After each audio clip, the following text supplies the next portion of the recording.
Hello everybody, my name is Cedric Michel. I'm 32 years old and I work in the oil and gas industry since the beginning of my career in 2009, and I work in particular in hygiene, safety and environment.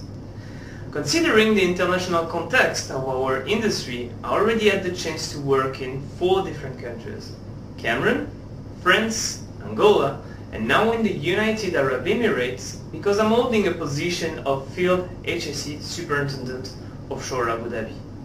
But stop talking about me, I think that would be even more interesting to go outside to talk about environment. Let's go.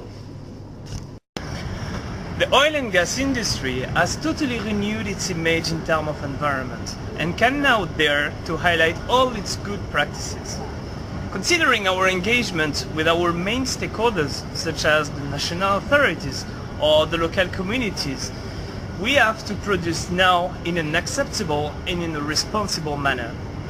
Many good practices have been implemented in terms of flaring reduction or management of the produced water, but this is not an end. It should not be considered as an end. We have ideas and we should not be afraid to be innovative and bold. And this is what I'm going to show you today with 2 examples on this side. The reduction of the CO2 emission is one of our key challenges in the oil and gas industry. However, before thinking about reducing, we need to think about identifying and assessing all possible emission coming from our installation.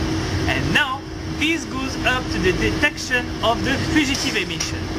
By using infrared camera, we are now able to detect and quantify even the smallest leaks coming from the equipment.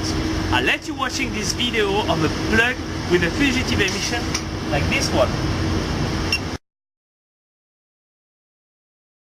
As you can see, this is really impressive. On a safety point of view, this brings a lot of added value, in particular when operating on the H2S site. On an environment point of view, this avoids to get permanent release of gas into the atmosphere and then reduce our impact on the environment. As I told you, this is really important to be innovative and bold.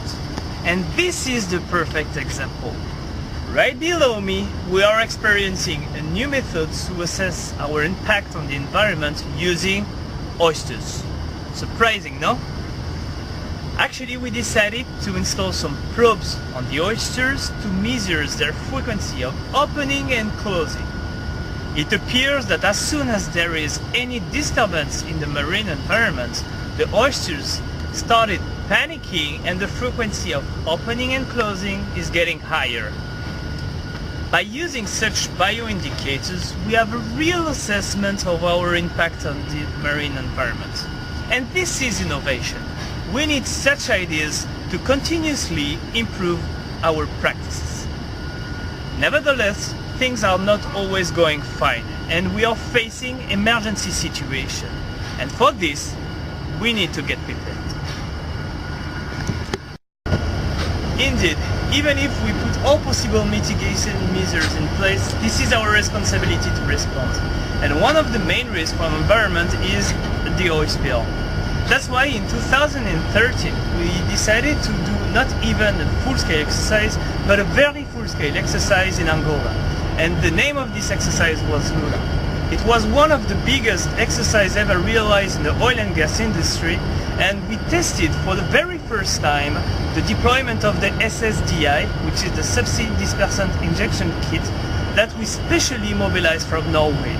If we have to sum up this exercise in few figures, it was 1.5 years of preparation, more than 200 persons involved during exercise, 3 days of exercise, and more than 500 pages of feedback.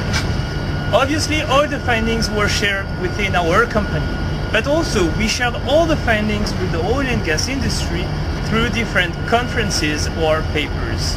Because this is our aim. We have to improve all together and to improve our practices. So to conclude, HSE is now part of our DNA, and we should always keep one sentence in mind. HSE is for me, for you, for all.